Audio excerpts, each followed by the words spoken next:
Subscribe to this YouTube channel and please enjoy watching this video. Here we go. Chelsea supporters are being tested in ways they never could have imagined when they saw their team lifting the Champions League trophy aloft just 2.5 years ago. From having the best side in Europe, they are now living through a moment where 10th spot in the Premier League seems to be their ceiling and European football is not on the table in any form. As the players left the field at Old Trafford after a 2-1 defeat on Wednesday night, there were boos from the away section. Fans are getting fed up and you can't blame them. As one lifelong season ticket holder messaged me on Thursday morning, "This looks like the worst side we've had in 25 years. A staggering statement, yet when you consider how far they seem from being the elite side we have known, and take into account they have just gone on the biggest spend we have ever seen in English football, it's understandable." Chelsea concerns now becoming a reality.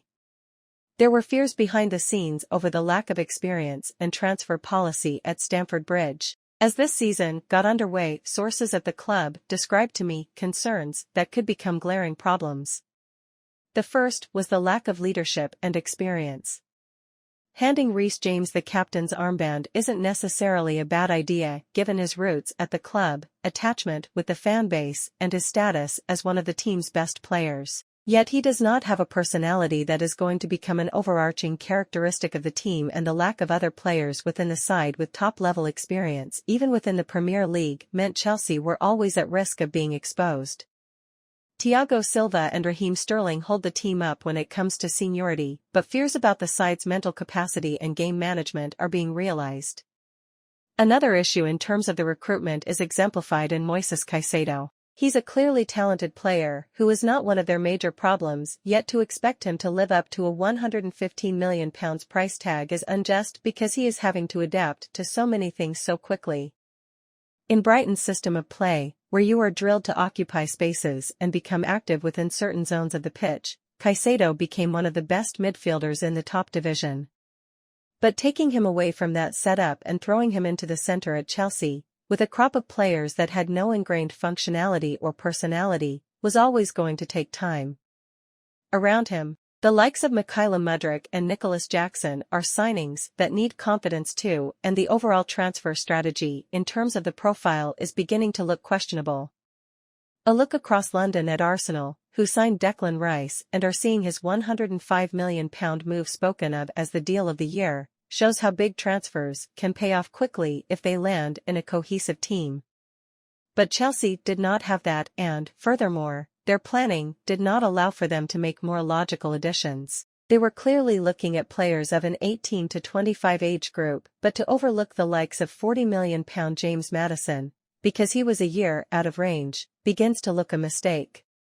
The Chelsea model was always set up for long-term success rather than short-term wins, but missing out on the Champions League for a second successive season is going to hit them hard. In the upcoming transfer window, there has been little clarity on exactly if and how they fix the team, but one thing becoming clear from insiders is that Mauricio Pochettino is crying out for Premier League pedigree that can help turn around the situation.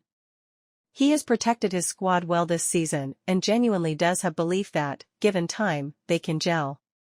But this lack of leadership and experience is currently seen as a problem as big as that of their goal-scoring and goalkeeping issues, and might well be addressed next month when the window reopens. Chelsea head to Everton at the weekend, and unless there is a dramatic turnaround in attitude, work rate and playing style, they might even face another new low.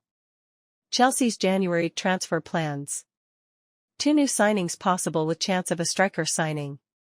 When it comes to January transfer business, the current expectation is that Chelsea do, of course, get stuck in again. It will not be to quite the same levels as we have seen in the past 2 windows, but sources around the club seem to believe that the arrival of 2 new faces is very probable. That will mean that we also see departures though. Chelsea are continuing a process of trying to streamline the squad, and if 2 new players do come in, it's likely that 2 will be leaving. Pochettino will get a say on what happens. This is his team, and if he is going to be judged on the outcomes across a season, then there is total acceptance that he gets a role in the recruitment process. A new goalkeeper is not totally out of the question. A new centre-back is under consideration. And of course Chelsea have still not decided on what happens in attack. But there is a chance they sign a number 9. Robert Sanchez, future uncertain at Chelsea. The Blues could enter the race to sign Arsenal goalkeeper Aaron Ramsdale. Goalkeeper Robert Sanchez managed to keep the scoreline down as Chelsea were beaten by Manchester United, but his spot in the side across 2024 cannot be guaranteed. He has had iffy moments this season, and there is a feeling that he will face competition for the shirt by the time we get to next season, if not before. Aaron Ramsdale has been linked, and there is truth to their admiration of him. Signing him in January is very unlikely, not least of all because Arsenal are not going to be open to such a switch. But for next summer, if he's up for grabs, it will be no surprise to see Chelsea competing to sign him. Let us know what you think about the entire thing in the comments section below. Additionally, stay tuned and subscribe to this YouTube channel for the latest news and updates from around the world. We sign out.